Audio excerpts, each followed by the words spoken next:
అమెరికాలో shut down దీని మీద నేను అప్పుడే షట్ డౌన్ జరిగిన రోజే చెప్పాను.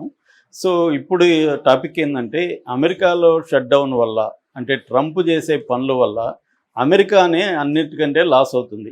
అతను ఏదో ప్రపంచాన్ని నేను ఇబ్బంది పెడుతున్నాను ట్రంప్ అనుకోవచ్చు గానీ, అమెరికాకే ఎక్కువ ఇబ్బంది పెడుతుంది. అమెరికాలో ఆ ట్రంప్ నిర్ణయాలకు వ్యతిరేకంగా లక్షల మంది ప్రజలు వీధుల్లోకి వచ్చి పోరాటం చేసే పరిస్థితి నెలకొనింది. దీంట్లో ఇప్పుడు ట్రంప్ తీసుకున్న ఒక నిర్ణయం వల్ల ట్రంప్కి ఎదురు దెబ్బలు తగులుతున్నాయి. అందులో భాగంగా షట్ డౌన్ అనే ఒకటి జరిగింది. షట్ డౌన్ వల్ల అమెరికాకి 1,00,000 కోట్ల వరకు, ఇప్పుడు మన రూపాయల్లో చెప్పాలంటే 1,00,000 కోట్ల వరకు నష్టం జరిగిందనేది వార్త వస్తుంది. అసలు ఈ షట్ డౌన్ అంటే ఏంటి, 1,00,000 కోట్లు ఎందుకు నష్టం వచ్చింది, ఈ కారణాలు ఏంటి, ఈ విషయాల గురించి మనం మాట్లాడుకుందాం. షట్ డౌన్ అంటే అర్థం ఏముందంటే, మామూలుగా మనకి ఎవ్రీ ఫిస్కల్ ఇయర్ అంటారు. ఫిస్కల్ ఇయర్ అంటే ఆర్థిక సంవత్సరం. మనకి ఇక్కడ ఏప్రిల్ 1 నుంచి స్టార్ట్ అవుతుంది, వాళ్ళకి అక్టోబర్ 1 నుంచి ఆర్థిక సంవత్సరం స్టార్ట్ అవుతుంది. ప్రతి సంవత్సరం బడ్జెట్ పాస్ అవ్వాలి. మనకు కూడా ఇక్కడ పార్లమెంట్లో బడ్జెట్ పాస్ అవుతుంది. అట్లాగే వాళ్ళకి పార్లమెంటుని వాళ్ళు ఏమంటారంటే అమెరికన్ కాంగ్రెస్ అంటారు. సో అక్కడ పార్లమెంట్, అమెరికన్ కాంగ్రెస్లో మనలాగే అక్కడ కూడా 2 హౌసులు ఉంటాయి. దాన్ని మామూలుగా బైకామరల్ సిస్టమ్ అంటారు. అంటే సెనేట్ అని ఉంటుంది, రెండవది హౌస్ ఆఫ్ రిప్రజెంటేటివ్స్ అని ఉంటుంది. అక్కడ కూడా ఎగువ సభ దిగువ సభ అంటారు. అలాగా 2 ఉంటాయన్నమాట.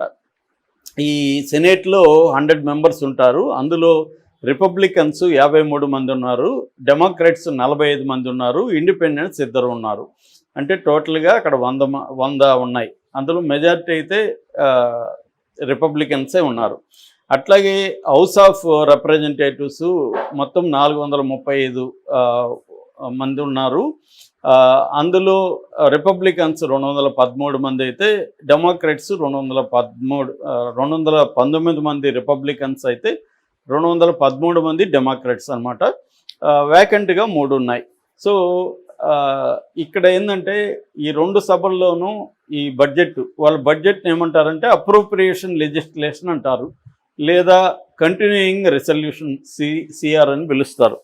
సో ఇవి పాస్ కావాలన్నమాట. పాస్ అయితేనే బడ్జెట్ నెక్స్ట్ ఫిస్కల్ ఇయర్కి, ఆర్థిక సంవత్సరానికి బడ్జెట్ అన్ని రంగాలకి వెళ్తుంది. ఏ రంగానికి ఎంత కేటాయించారు దాన్ని బట్టి అలొకేషన్స్ వెళ్ళిపోతాయి, స్మూత్గా జరుగుతుంది. కానీ ఇక్కడ ఏంటంటే డెమోక్రాట్స్ దీనికి వ్యతిరేకంగా ఓటేశారు. సో వీళ్ళ మెజార్టీ ఇప్పుడు సరిపోదు, డెమోక్రాట్స్ వేయాలి.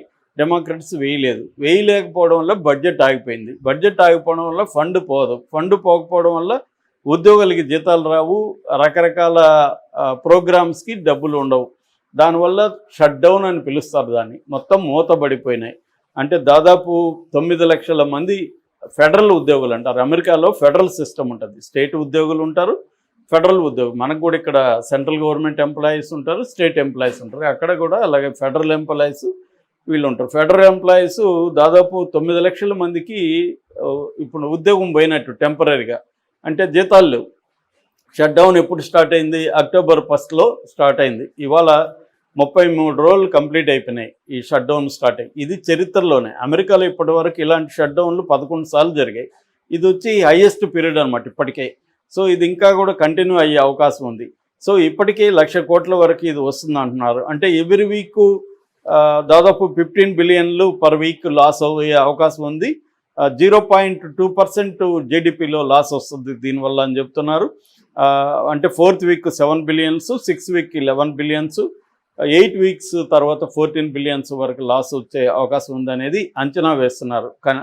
కాంగ్రెషనల్ బడ్జెట్ ఆఫీసు నిన్న డిక్లేర్ చేసిందనమాట. సో ఇది షట్ డౌన్ అంటే బేసిక్గా. దీంట్లో ఇందాక చెప్పినట్టుగా 9 లక్షల మందికి ఉద్యోగాలు పోయినాయి. ఇంకొక 20 లక్షల మంది వితౌట్ పే పనిచేస్తున్నారు, వాళ్ళు పే లేదు. దీంట్లో బ్రాడ్గా 2 రకాలు ఉంటాయి, essential, non essential service. Non essential అన్నీ ఆగిపోయినట్టే. ఎసెన్షియల్ సర్వీసులు అంటే నేషనల్ సెక్యూరిటీ కావచ్చు, డిఫెన్స్ కావచ్చు, తర్వాత ఎయిర్ ట్రాఫిక్ కంట్రోల్ కావచ్చు, ఇలాంటి అత్యవసర సర్వీసుల్లో పనిచేసే వాళ్ళు మాత్రమే జీతాలు లేకుండా పనిచేయాల్సిన పరిస్థితి. మిగతా వాళ్ళు అసలు ఆఫీసులకి కూడా రారు. ఈ 9 లక్షలు నేను చెప్పింది. ఇలాంటి వాళ్ళు కూడా ఫెడరల్లో ఒక 20 లక్షల మంది జీతాలు లేకుండా పనిచేయాల్సిన పరిస్థితి ఏర్పడింది. దీనివల్ల ఏమవుతుందంటే బిజినెస్లు ఆగిపోతాయి, స్మాల్ బిజినెస్లు ఇవన్నీ కూడా ఆగిపోయినాయి.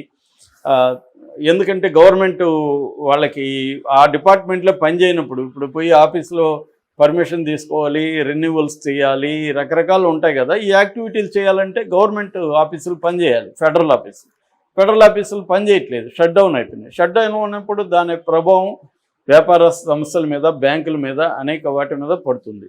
సో అందుకని ఎకనామీ అనేది ముందుకెళ్ళదు.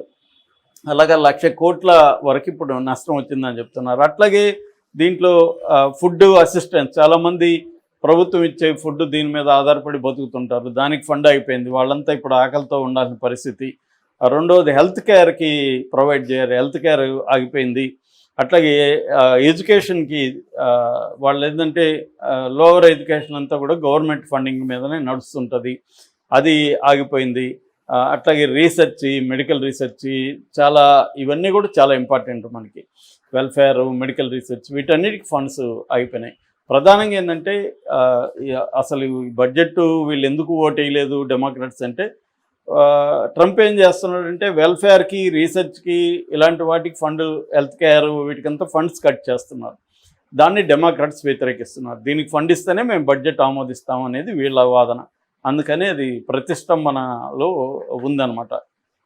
సో దీనివల్ల ఇప్పుడు అమెరికాకి దాదాపు 1,00,000 కోట్ల పైన చేశారని చెప్తున్నారు. అట్లాగే డిఫరెంట్ ట్యాక్సెస్ వేయడం వల్ల కూడా, అంటే టారిఫ్స్ పెంచడం, ఇప్పుడు మన మీద రెసిప్రకల్ టారిఫ్స్ 25%, పనిష్మెంట్ టారిఫ్స్ అంటే రష్యా నుంచి ఆయిల్ తీసుకుంటున్నాం కాబట్టి ఇంకొక 25%, 50% వేయడం వల్ల మన వస్తువు ఇంతకుముందు ₹100 అమ్మితే 150 అమ్ముతుంది. దానివల్ల అమెరికన్స్ మీద, కొనుగోలుదారుల మీద కూడా బర్డన్ అనేది పడుతుంది. ఇట్లా చైనా మీద, ఇండియా మీద, బ్రెజిల్, ఈవెన్ యూరోపియన్ కంట్రీస్, తన ఫ్రెండ్లీ దేశాలు అయిన కెనడా, యూరోపియన్ దేశాల మీద కూడా తను వేశాడనమాట. దీనివల్ల అక్కడ అమెరికన్ కన్జ్యూమర్స్ ఇబ్బంది పడుతున్నారు. అట్లాగే అక్కడ ఎంప్లాయీస్కి ఆల్రెడీ శాలరీలు కట్ చేయడం, వాళ్ళకి మినిమం వేజెస్ కట్ అయిపోవడం, ఇలాగా రకరకాలుగా దీని ఎఫెక్ట్ అనేది ట్రంప్ మీద పడుతుంది. ట్రంప్కు తీవ్ర వ్యతిరేకత వస్తుంది. దాంతోపాటు అమెరికా మీద కూడా బర్డన్ పెరుగుతుంది. ఆల్రెడీ అప్పుల్లో అమెరికా నెంబర్ 1 పొజిషన్లో ఉంది. దాంతోపాటు ఇప్పుడు జీడిపిలో 0.2% ఎవ్రీ వీక్ దెబ్బ పడుతుంది. దీని ఎఫెక్ట్ అన్ని రంగాల మీద పడుతుందన్నమాట. అందువల్ల ఖచ్చితంగా ఇది ట్రంప్ వల్ల మనలాంటి దేశాలు ఎంత సఫర్ అవుతున్నాయో అంతకంటే ఎక్కువ అమెరికా సఫర్ అవుతుంది అనే దానికి లేటెస్ట్ ఎగ్జాంపుల్ ఈ షట్ డౌన్. Thank you.